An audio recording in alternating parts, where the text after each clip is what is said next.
Fala galera, sejam todos muito bem-vindos a mais um episódio do Triângulo Nerd Podcast. Aqui quem vos fala é o Rafa. Aqui quem vos fala é o Bruno. E hoje, para finalmente encerrarmos os comentários sobre uma franquia que a gente começou a falar em 2023, né? Ano passado, vamos trazer aqui os nossos comentários sobre Missão Impossível 7, ou Missão Impossível Acerto de Contas, parte 1. Sem mais delongas, vamos lá. Missão Impossível Acerto de Contas, parte 1, é um filme que foi lançado ali em julho de 2023, lançado uma semana, inclusive, antes do fenômeno Barbenheimer, que inclusive prejudicou bastante a progressão aí de bilheteria do filme, já que depois dessa primeira semana de bilheteria, o filme perdeu basicamente todas as salas IMAX, pelo acordo que o IMAX tinha feito com Oppenheimer, para ficar só Oppenheimer durante 3 semanas no IMAX. E aí também o fenômeno Barbenheimer, a galera foi toda assistir esse filme e esqueceram do coitado Missão Impossível lá na sala de cinema. Eu, inclusive, no dia que eu fui assistir Barbie, ao invés de assistir Barbie e Oppenheimer, eu assisti Barbie e Missão Impossível, porque as sessões de Oppenheimer eram muito tarde, que tinham sobrado, e eu assisti Oppenheimer outro dia.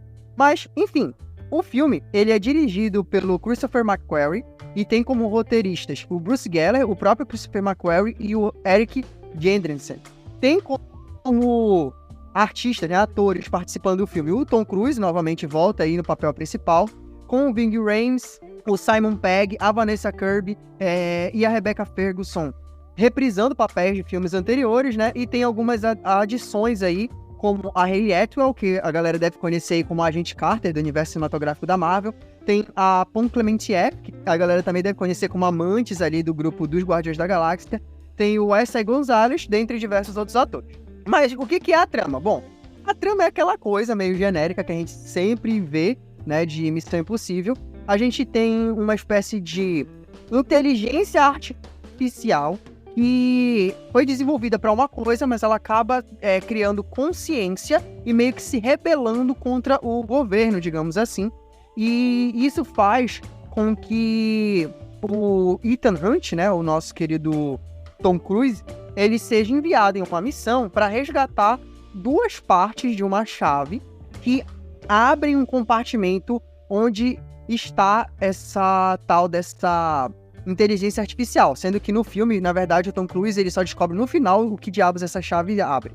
E, enfim, nisso ele é colocado nessa missão, ele precisa primeiro ir atrás da Ilsa Fast, né, que é interpretada pela Rebecca Ferguson, que ela tá com a primeira metade da chave, e depois eles acabam sendo colocados aí numa odisseia para conseguir a segunda parte, que envolve aí a Hayley Atwell, que faz uma ladra, e depois vai envolver aí também a Vanessa Kirby, o vilão do Wesley Gonzalez, enfim. E aí diversos acontecimentos muito loucos e diversas confusões aparecem no meio do caminho da nossa equipe. Mas, enfim, Bruno, eu vou começar por ti, cara, que tu já adiantou aqui no off, começou falando que tu achou o filme desnecessário, então despeja aí o seu ódio do porquê que você desgostou tanto de Missão Impossível 7. Cara, assim, um filme com uma ação boa, um filme com um roteiro incrível, com um vilão memorável e efeitos visuais magníficos. Esse filme foi espetacular. E é claro que eu tô falando de Guardiões da Galáxia, porque Missão Impossível foi horrível. Eu vou ser real. Não é um filme ruim, cara. É um filme que ele seria um filme temperatura máxima. E não conseguiria chegar no tela quente, e ele também não é tão ruim assim ao ponto de ser sessão da tarde. Ele é aquele filme pra te almoçar no domingo, aí tá passando na TV, tu já perdeu a primeira parte, aí tu fala, foda-se, deixa rolar aí na TV. Aí tu começa a assistir e fala, até que não é ruim, bora assistir até o final. E é isso que é o filme. Como sempre, eu acho que eu sou o cara mais repetitivo em relação à franquia do Missão Impossível, que eles literalmente sempre fazem o mesmo tipo de roteiro, eles sempre fazem a mesma receita de uma missão pro Ethan, onde ele acaba virando inimigo do seu próprio governo, dos próprios chefes dele, pra ele acabar salvando o mundo no final, ou tentar salvar o mundo no final. Fora que tem a mesmice de sempre. O filme não é sobre a missão do Ethan, mas sim sobre a vida amorosa do cara. Porque todo filme fala de alguma mulher que ele perdeu, de alguma mulher que ele quer pegar, e matam ou despacham a mulher velha, né? Caralho, respeito à a palavra. Sebastian, velho, meu Deus. Com todo respeito à palavra, mas não no sentido de chamar a mulher de velha. Falando assim, a atriz, com todo respeito, essa gostosa aqui, que tá nesse filme, o pessoal já viu que eu peguei ela. Vou fazer um novo filme e chamar outra mulher agora, entendeu? Por nada a ver, entendeu? Ele simplesmente foi lá e matou a mulher que ele tava apaixonado no filme passado, em 2 filmes, pra chegar lá e trazer outra mulher, entendeu? Pra quê? Não faz nem sentido, mano. Então, tipo, é literalmente isso, é falar sobre o relacionamento do Ethan, como ele é um agente secreto rodeado de beldades que ficam entrando e saindo da vida dele o tempo todo. Inventaram uma história inicial dele pra dar uma explicada em como as pessoas entram pra agência do Missão Impossível. Então, eles inventaram uma história pro Ethan com uma mulher que a gente nunca viu, com um vilão que a gente nunca viu, pra trazer um vilão chato pra caramba, entendeu? Cara que literalmente é considerado o apóstolo da IA, ou seja, a inteligência artificial foi lá, deu uma de Deus e escolheu um ser humano na Terra pra ser o seu representante. Então, tipo, cara, olha a viagem. Então, tipo assim, esse filme ele é feito de diálogos ruins. As cenas de ação, elas são muito, muito longas. Tipo, aquela cena do trem, ela passa muito tempo. Tipo, não tem necessidade de chegar e mostrar como é que o Ethan e a menina conseguem fugir de 5 vagões de trens caindo. É muito chato o tempo todo isso. Aí a gente tem um vilão e ele é controlado pelo uma IA, mas usa faca, entendeu? Tem uma luta que é pra matar a agente britânica, né, que seria a namorada atual do Ethan, que literalmente a mulher tá com uma espada, né, com uma arma de longo alcance e perdeu pro cara que tá com uma faca, entendeu? Então, tipo assim, não fazia nem sentido a coreografia daquela luta. Então, não tô falando que o filme, ele é ruim de assim, nunca mais quero ver esse filme na minha vida. Só tô falando que, tipo, são coisas que não são acreditáveis, entendeu? Não são acreditáveis. Tipo, foi um filme feito mal e porcamente, entendeu? Aquele filme feito na safadeza, como o Rafa fala. Cara, só 2 perguntas, 2 detalhes, na verdade, do que tu falou. Tu reclamou dos efeitos visuais e tá indicado ao Oscar de melhores efeitos visuais, tá só, assim, só jogando aqui esse fato. E tem outro detalhe. Se o 007 tem as Bond Girls, o Ethan Hunt tem as Hunt Girls, será? Já podemos estabelecer aqui? Não, mano, mas é uma coisa assim totalmente desnecessária, você sabe? Os caras criam todo um clima. Fora que também tem essa questão das mortes, entendeu? Porque será que ele tem coragem mesmo de matar? Então, eles mataram ela e tal, não deram uma de Velozes e Furiosos, mas a gente viu também que a mulher que ele se casou, acho que foi no 3º ou no 4º filme, mataram ela e também não mataram depois no final. Então tem tudo isso. A gente fica com aquela crença de, a gente olha e fala, será que ela morreu, entendeu? A gente não sente um perigo real. Além do vilão ele ser totalmente uma coisa rasa, sem nada de profundidade, e ser, tipo, ter aquele posicionamento e aquela personalidade característica de ser humano que é desprezível, que ele acha que ele pode ter tudo, que ele é o todo-poderoso, caralho, 4 e tal, mas não se encaixa nada com a atuação do personagem. E quando ele percebe que o Ethan rouba a chave dele, ele grita assim, parece que eu tô vendo o Alvin e os esquilos, sabe quando o Alvin faz alguma coisa errada? Então assim, cara, não falando mal do filme todo em si, mas tem coisas que são muito massivas, são muito prolongadas, são diálogos ruins, então ele torna o filme cansativo de assistir. Eu tava assistindo o filme e teve um momento que eu falei assim, cara, acho que já tá no final, e ainda tava tipo em 1h30 de filme. Mas assim, o que mais me incomoda no filme é que a primeira vez que eu assisti ele, eu assisti, como eu falei, em cinemas, e eu revi, né, ontem, da data de gravação desse podcast, pra poder gravar de novo, pra poder gravar aqui, né. E, cara, o que me incomoda nele, e eu brinquei até com a minha noiva falando, e Calado ele é um poeta, mano. Calado esse filme é um poeta, porque assim, a direção do Christopher McQuarrie, ela ostenta as paisagens, os locais em que eles estão muito bem, assim, eu acho que ele cria composições muito interessantes, visuais. Tem uma cena, inclusive, que, falando de cena desnecessária, né, quando ele tá fugindo ali do aeroporto, que eles fogem meio que pelo telhado do aeroporto. Mano, é 1 minuto e meio dele correndo pelo telhado do aeroporto, assim, completamente necessário. Eu já tinha entendido que ele tava fugindo por ali, não precisava ficar 1 minuto e meio lá. Mas a cena é bonita, realmente, a composição, ele correndo ali, o sol no fundo e tal. É bonito de se ver. Definitivamente, eu acho que é um filme bonito. Além disso, as cenas de ação, apesar do que tu falou, eu concordo, elas são longas realmente. Mas isso não me incomoda, porque eu acho que o filme, ele consegue... Ele tem um trabalho, ele tá indicado em som também, ele tá com 2 indicações ao Oscar, né? Efeitos visuais que eu já citei, e som. Ela tem um trabalho de som muito legal na questão de coreografia de luta, dos barulhos ali, todos do filme. Eu acho que fica tudo bem...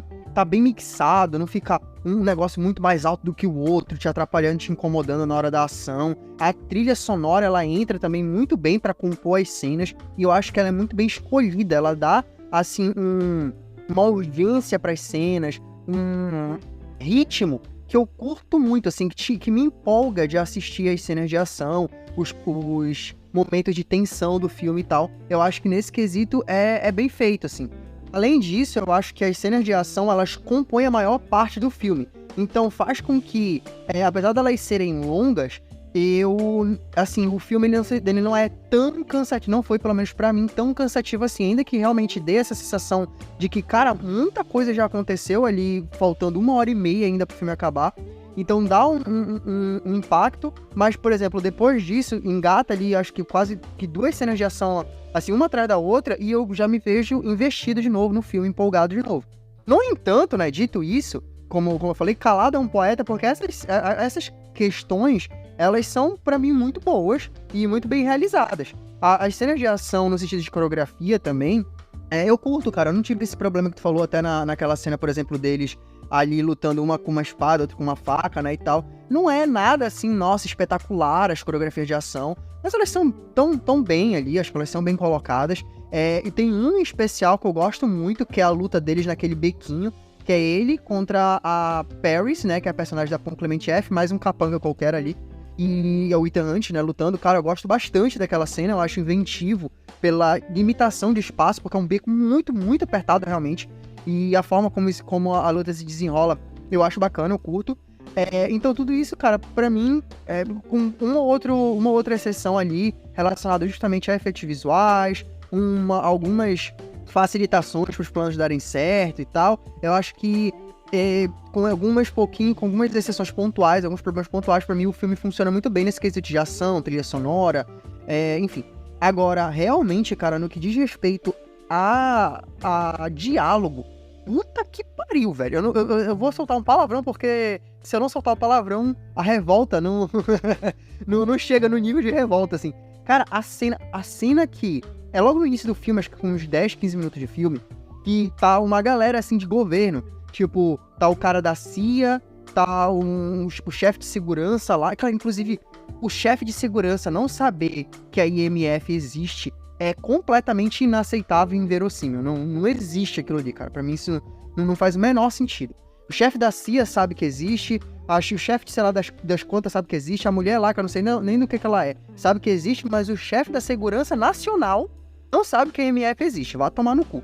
E aí, velho, a cena deles falando sobre a IA e o que ela pode causar, cara, é pomposo e é de uma eloquência tão deslocada, tão desnecessária, sabe, assim, é um negócio de meio shakespeariano, de um completando a frase do outro e dando uma potência, uma entonação, um pesar pro negócio que é completamente deslocado, cara. Eu acho que um outro filme da franquia Missão Impossível que tinha um pouco disso era o primeiro, mas eu acho que ele combinava mais pelo tom do filme. O tom do filme ele é muito mais uma espionagem mesmo, mais pesado, assim. É um negócio mais denso. Tem todo um ar ali de espionagem, realmente, de algo feito na surdina, né? E combina com um tom um pouco mais pomposo mesmo e tal. Mas esse filme, cara, não tem nada a ver, sabe? Esse tom aqui. E isso se repete depois. Tem a cena deles conversando sobre a IA, justamente, quando tá a Ilsa Fast, o Hunt, o personagem do Benji, né? E o personagem do Ving Rhames, que eu esqueci agora o nome. E aí tá os 4 lá conversando, o Luther. O nome dele é Luther. E aí tá os 4 conversando também, quando eles falam pro Ethan que eles têm que ficar na missão, porque a IA é muito perigosa de cair nas mãos de qualquer pessoa que seja, então eles têm que procurar pra destruir, porque todos os governos do mundo estão procurando a IA, né? A chave pra ter acesso à IA, pra controlar ela. Já o Ethan e a equipe dele, eles estão procurando a IA porque eles querem destruir, né, ela, pra não cair nas mãos de ninguém, nem dos governos do mundo. Mas aí, cara, né, nesse momento eles estão conversando sobre isso, e aí eles falam que, pô, não, a gente tem que continuar na missão, a gente não pode ir embora, a gente precisa te ajudar e tal, porque eles sabem ali que vai ser uma situação perigosa. E, mano, a conversa também é muito ruim, velho. E aí, entra também algumas questões ali de história que ficam frágeis. Eu acho que o filme, ele é até mais simples do que alguns outros filmes. Por exemplo, o quinto, eu acho um filme muito confuso, sabe? O sexto, ele tem algumas reviravoltas, apesar de que o sexto, pra mim, é o melhor da franquia, eu acho que ele funciona melhor, ele não chega a ser tão confuso, por exemplo, quanto é o quinto. Esse sétimo, apesar dele, bom, ele é longo, ele tem 2 horas e 35 de filme, fora os créditos, as cenas de ação, elas compõem a maior parte do filme. E a parte da trama em si, eu já não acho ela nem tão complexa, não é tão difícil de entender, sabe? Eu acho que não tem tantos personagens, tantos atores, assim, pra atrapalharem o nosso entendimento do negócio, não tem tantas reviravoltas. Mas, cara, apesar de ser entendível, eu acho que os outros filmes, eles tinham um tom mais acertado. Aqui, de modo geral, eles apostam num tom que se perde. E aí, entre outras questões de construções de relações, que a construção, assim, dos 3 grupos, do grupo principal, junto ali com a Rebecca Ferguson, né, formando um quarteto, dispensa desenvolvimento, porque tudo que já tinha que ser abordado dele já foi abordado, e eles se focam no resto, né. Só que aí tem a construção da relação do Tom Cruise com a Grace, que é a personagem da Hayley Atwell. E, cara, assim, chega um momento onde a IA, né, ela teria formulado ali uma situação onde o Gabriel, né, que é o vilão, ele fala assim, não, eu sei que essas 2 chaves, elas vão estar na minha mão amanhã no trem tal, contanto que morra uma das 2 pessoas com quem o Ethan mais se importa, que é ou a Ilsa ou a Grace. Só que, maluco, a Grace, o cara conheceu tem 2 dias. Sendo que ela só foi muito filha da puta com ele, mano. Porque ele tenta ficar conscientizando ela. Tipo assim, cara, isso aqui é maior do que tu pensas. Que, pô, me entrega a chave, não leva a chave e tal. Acontece toda uma cagada que, porra, fica muito claro, mano. Se não tivesse ficado claro pra ela, porra, ela tinha que ser muito burra. De não entender que, cara, ela tá se metendo numa situação muito maior do que ela pensa que é. Então, tipo, deixa a chave com ele, sabe? Só segue teu rumo. Então, assim, ela só foi burra ou muito cabeça dura, no mínimo, até aquele momento. E aí colocam ela no filme com a mesma importância da porra da mulher que tá com ele há um tempão, com quem eles já passaram por um monte de situação, porque eles já tiveram um puta flerte ali, sabe? Cara, não faz... Tudo bem que a Ilsa também já traiu ele no quinto filme, né? Mas, porra, eles já superaram isso, já passou, sabe, por um monte de coisa. Como é que essas 2 mulheres podem ter o mesmo peso pra ele, cara? Pelo amor de Deus, sabe? Depois, o filme, ele tenta trazer também essa questão dos agentes, que é interessante, por um lado, do tipo, os caras, eles meio que estavam ali, os caras que são recrutados pra fazer parte da equipe Missão Impossível, né, da agência Missão Impossível, eles teriam ali algum tipo de problema com a justiça, ou na vida deles, sei lá, faria com que eles fossem caçados, como tu mesmo falou, né, perseguidos, ou presos, ou mortos, ou algo assim. Então é dado pelas habilidades deles, digamos assim, de dar uma chance. Beleza, a gente... vocês ficam livres, mas em compensação vocês vão ter que fazer serviços aqui pra essa agência, né, pro governo dos Estados Unidos. E aí, ok, é interessante esse background, mas cara, eu não sei se bate com o que a gente já viu na franquia, sabe? Eu não sei se bate, porque eles, assim, parecem muito, de modo geral, agentes realmente, cara, o tempo inteiro eles parecem pessoas que foram recrutadas. O Benji, por exemplo, em muitos momentos ele trabalha ali no escritório e tal, eles não são fantasmas, saca? Não é como se eles fossem espiões, precisavam. Eles são pessoas, entendeu? Cidadãos dos Estados Unidos, entendeu? E aí, isso ser introduzido só agora, sabe? Fica meio deslocado, porque não parece que esse peso de uma pessoa que abriu mão do resto da vida dela, ou que passou por uma situação muito complicada, onde tinha sido perseguida e tal, sabe? Nada disso foi estabelecido antes, então fica meio deslocado agora, sabe? É interessante, mas fica estranho. Ah, e ainda tem outro detalhe também, no meio da ação, que eu quero pontuar. Esse negócio de todo mundo se tornar um puta ladrão profissional que consegue tirar e colocar coisa no bolso dos outros de uma forma super fácil é meio bizarro. Fica parecendo que é muito simples fazer isso, né? Inclusive. Mas enfim. Cara, assim, no frigir dos olhos... Cara, nessa parte, desculpa te interromper até, mas nessa parte do Ethan meio que flertar ali com a Ladra e em relação a essa parte do roubo, ele também tem mão leve igual ela, eu achei legal porque é uma referência até ao primeiro filme e tal, e ele faz aqueles truquezinhos de mágica e tal, a gente fala, pô, bacana, isso foi uma coisa que eles trouxeram pra gente lá do primeiro filme e tal, que é uma característica do Ethan, ele ser esse conquistador e ser também um cara fodão que consegue fazer essas coisas e tal. Então eu achei legal essa parte aí, que eles ficam brincando com essa situação aí da mágica, né? Não só da mágica, mas do mão leve ali. Então acho que isso foi legal. Entendi. Cara, agora tem uns outros detalhes também, que é assim, tu vê como eles dificultam um pouco mais as coisas às vezes do que eles deveriam, justamente pra criar essas cenas de ação super loucas. E às vezes nem pra criar cenas de ação, mas, por exemplo, o Gabriel, pra ele entrar no trem, tem um negócio que é muito foda, mano. Ele tá dentro de uma espécie de caixote, e aí ele tá com uma puta máscara de gás, e aí tem todo um negócio da mulher a Paris, né? Ela precisa entrar lá no vagão pra conseguir tirar ele lá de dentro, sabe? Assim, um bagulho muito louco. É só ele ter comprado a porra de uma passagem pra entrar na merda do trem, cara? Qual é a dificuldade? A mesma coisa a Paris. Ela precisa ficar na ponte pra pular em cima do trem pra conseguir entrar clandestino. Por quê, mano? Por quê? Por quê? Sabe? Qual é a dificuldade de simplesmente tu comprar a porra de uma passagem e entrar no trem, cara? Pelo amor de Deus. Cara, assim, o meu problema com esse filme é o vilão, que é o Gabriel, né? Ele é um vilão introduzido de uma forma totalmente aleatória, como eu falei.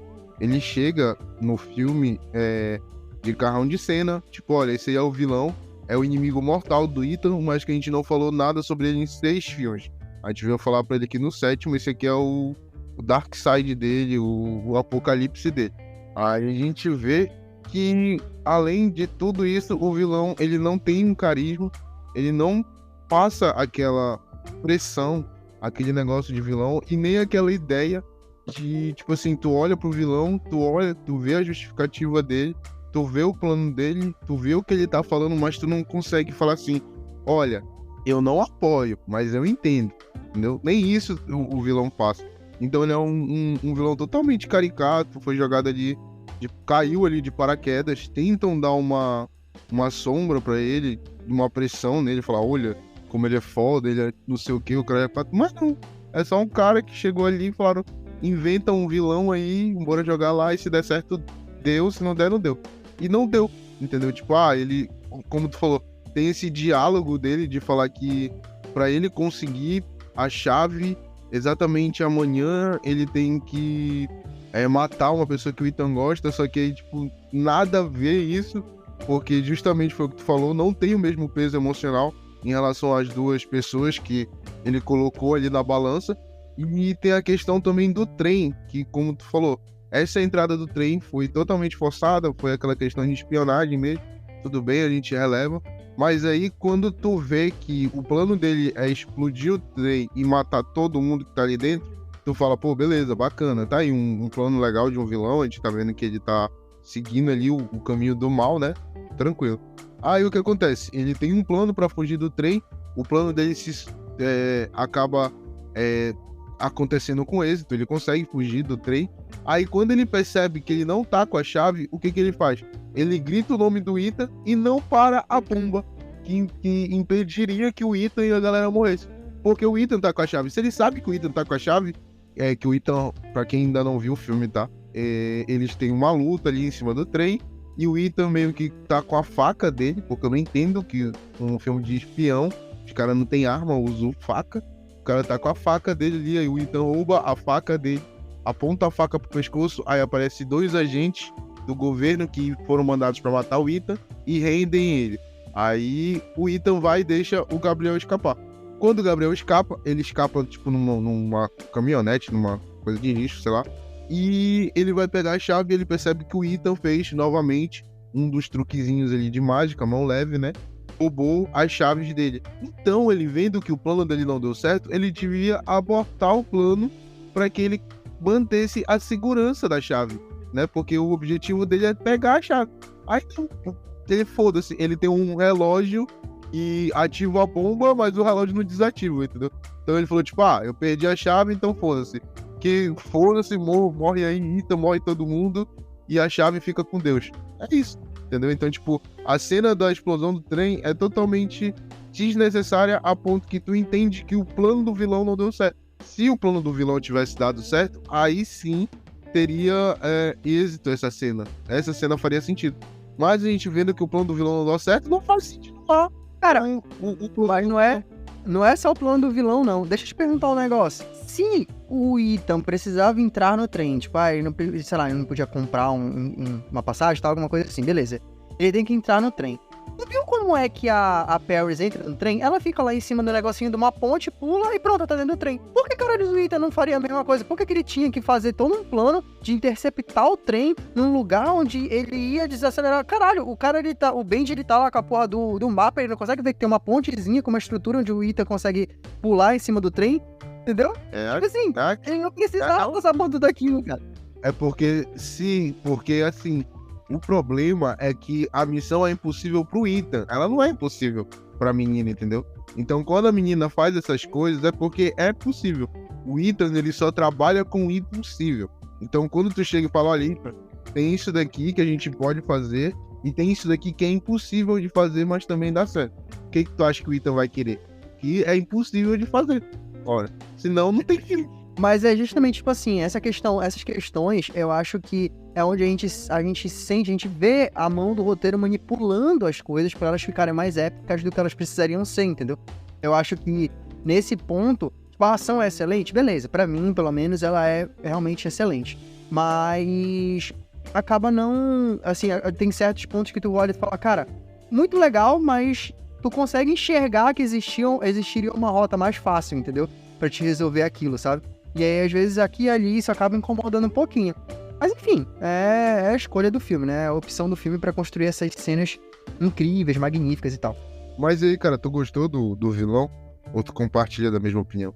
Mano, eu gosto da vilania, digamos assim, do antagonismo do filme. Eu gosto do fato de ser uma IA, porque a gente foge um pouco dessa coisa do cara que quer dominar o mundo e tal, não sei o quê.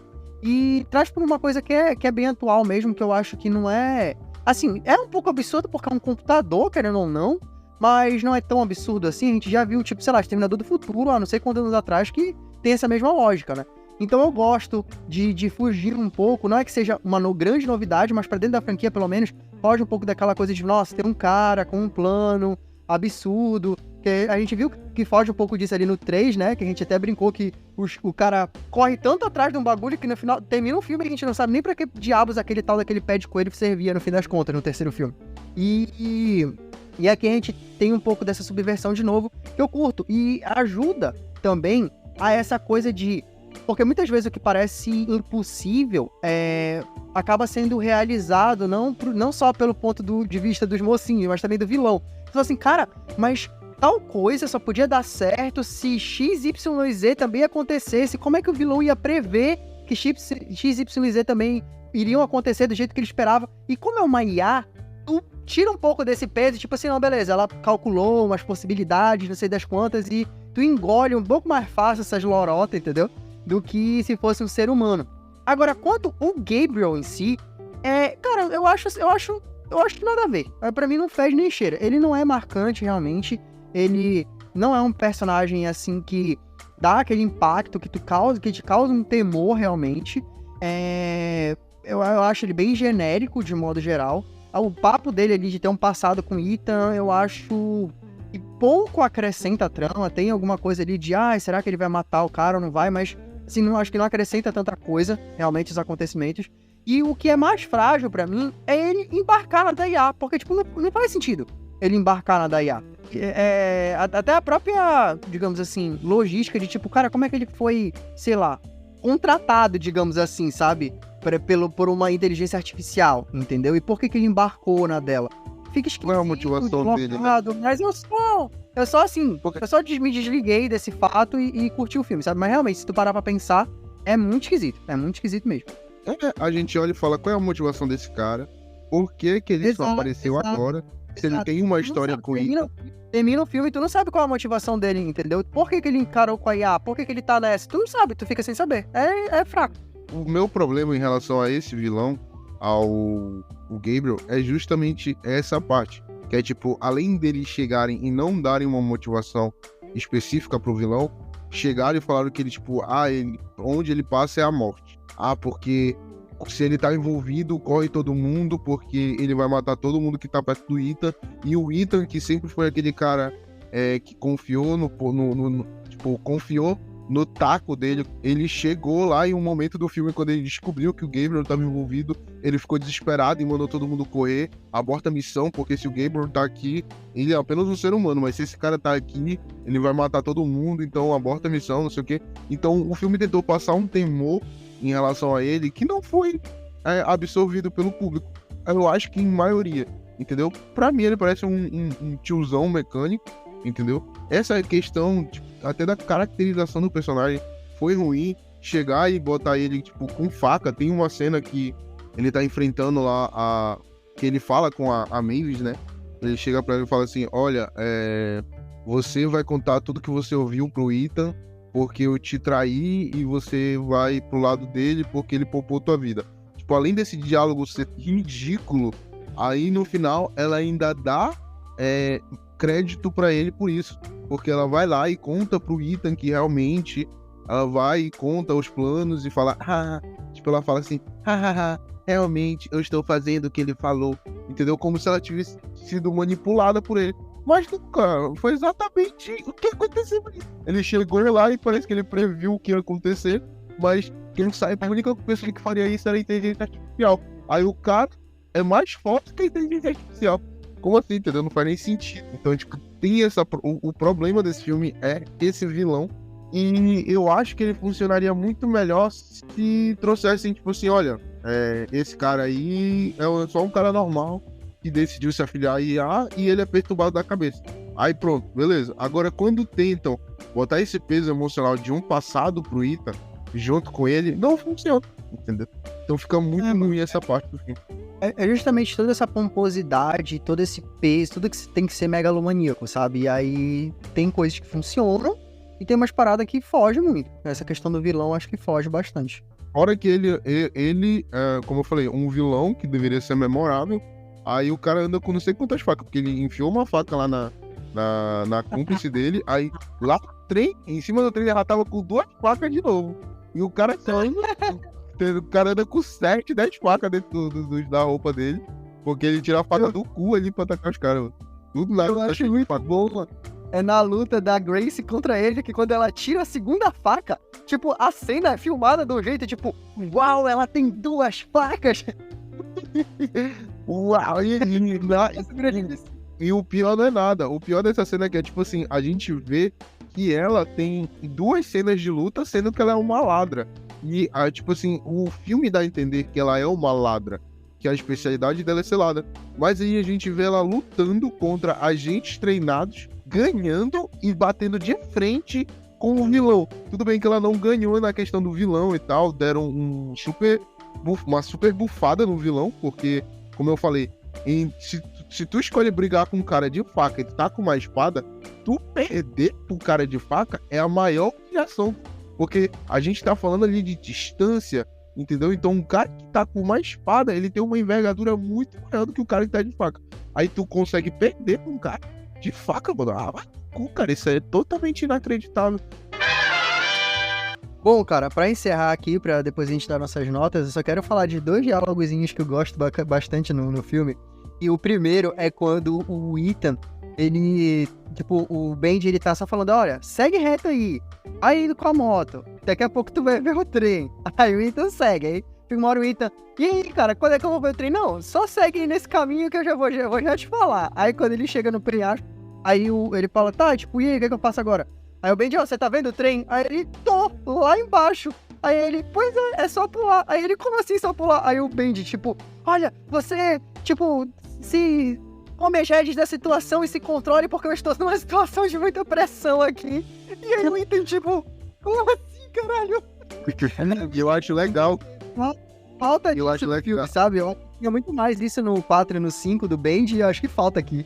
E eu acho legal justamente essa interação do Benji, porque eles brincam também em relação a IA. Porque o Benji, ele tá dirigindo o carro, aí ele tem que passar pro passageiro e ele deixa o carro no piloto automático, entendeu? Então, tipo, o carro literalmente tá sendo dirigido pelo IA. Aí o Benji olha assim, aí ele olha pro volante, olha pra ele, olha pro carro, ele vai lá e coloca o cinto, entendeu? Então, tipo, é uma pegada, assim, muito, muito divertida, assim. Essas sacadas que o filme dá em relação à inteligência artificial. Tipo, Sim. pô, tem uma inteligência artificial aqui, mas a gente não pode confiar, né? E o outro diálogo que eu acho legal é porque eu acho que é o filme brincando até um pouco com ele mesmo, que é com o fato ridículo de que, assim, dos 7 filmes, em 5 ou 6 o Ethan precisa se rebelar e agir sozinho. E aí é muito doido. Eu acho que a gente até conversou sobre isso em algum episódio que a gente gravou aqui sobre a franquia. Falou assim, cara, ninguém nunca parou pra pensar que de repente ele possa ter um bom motivo pra fazer isso. E aí nesse filme o cara fala, né? Tipo, um dos 2 policiais lá, ele pergunta, tem o moreno e o branco, né? Eu vou dividir dessa forma. E aí o moreno pergunta assim, pô, e se o Ethan tem um motivo? Aí o outro pergunta, pô, mas como assim? Que motivo pra quê? Pra agir, pra fazer o que ele tá fazendo. Aí ele dá lá umas retóricas e tal, aí ele fala assim, pô, mas ele sempre se rebela. O policial branco fala, pô, mas ele sempre se rebela. E o moreno fala, sim, pois é, e se ele sempre tem um bom motivo? Aí eu tava assim, tipo, uau, porra, finalmente alguém pensou nisso, né? Caralho, velho. Não é possível que uma pessoa se rebele 5 vezes, as 5 ela seja aceita de volta, sem ter um bom motivo pra fazer isso, cara. Pelo amor de Deus. Se em 5 situações ele estava certo, nessa ele também tá. Então, eu acho que é melhor a gente sair do caminho do cara, entendeu? Mas a gente, como eu falei, eles, em vez de levar isso a sério, eles brincam com isso. Eles falam, tá vendo como isso é ridículo? Aceitem, haha. Mas tudo bem, eu acho legal. É isso, entendeu? Eu acho legal, pra pelo menos eles reconhecerem, entendeu? Melhor do que ficar essa pomposidade de que, nossa, nós somos muito sérios, e não é, pô, não é. É um filme que é pra divertir mesmo. É um filme que é pro tiozão mesmo, pro cara olhar e falar, bacana esse filme, vou assistir. Mas quando a gente se a gente parar e analisar, a gente fica chateado mesmo, entendeu? Então é melhor a gente levar o filme como um tiozão mesmo e falar, galera, é um filme bom. Agora para nossas notas, então. Qual nota tu dá pra Missão Impossível 7? Cara, eu acho que eu vou dar uma nota. A minha nota pra Missão Impossível 7 é 7,5. Eu ia dar uma nota 6, mas eu vou ficar com uma nota 7 justamente por essa questão de que ele é um filme divertido, entendeu? Mesmo que ele não funcione em muita coisa, pra mim, né? Até porque é tudo culpa desse podcast, porque ele me faz olhar e ver as coisas com senso crítico. Mas se não fosse, se eu não tivesse toda essa questão de criticar, ele seria um filme mais divertido pra mim, eu acho. Então eu deixo a nota 7. Cara, só vou fazer um último comentário antes de encerrar de vez esse episódio. É que, recentemente, assim, na gravação desse podcast, a gente tá gravando esse dia 27 de janeiro de 2024. Saiu uma notícia, assim, qual era o objetivo quando esse filme foi lançado? Ó, a franquia Missão Impossível vai ser encerrada, e esse daqui é a primeira parte de 2 filmes que vão encerrar a franquia, ou seja, o nome do filme é Missão Impossível Acerto de Contas, parte 1, e aí, ano que vem, se não me engano, tava programado pra sair o Missão Impossível Acerto de Contas, parte 2, que seria o 8º filme e finalizaria a franquia, teoricamente. Agora, não sei o que diabo vai rolar, não sei como foi que os planos mudaram, mas simplesmente eles parecem ter decidido tirar o parte 1 do nome. Vai ser só Missão Impossível Acerto de Contas agora. E o que é muito irônico, inclusive, é porque essa notícia saiu um dia, e acho que no dia seguinte saíram as indicações pro Oscar, e nas indicações pro Oscar o filme tá listado como Missão Impossível Acerto de Contas, parte 1. Entendeu? Então eu até brinquei falando assim, não chegou a tempo memorando lá pro Oscar pra avisarem pra eles, pô, ei galera, ó, seguinte, tira o parte 1 aí que não tá mais no nome, viu? Mas enfim, saber agora se realmente o 8º filme vai ser o último filme ou não, né? Fica essa dúvida, já que eles trocaram o nome. Fica essa dúvida não, né? Fica esse medo de que ainda vão fazer mais. Tá bom. Já tá bom. Bora encerrar junto com o Velozes e Furiosos também, já tá bom.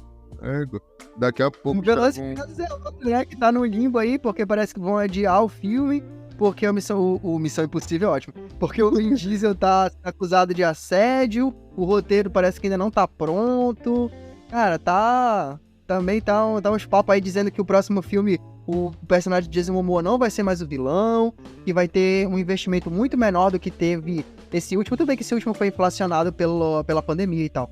Mas parece que vai ter um investimento menor, vai ser na casa de 150 para 200 milhões, que não é pouco, né? Diga-se de passagem, mas só pra vocês terem uma ideia, o Oppenheimer é feito com 100. Mas enfim. Então, enfim, também é outra da franquia aí que tá também, sabe-se Deus como é que ela vai terminar, cara. Essas franquias, hein? Mesmo medíbrica.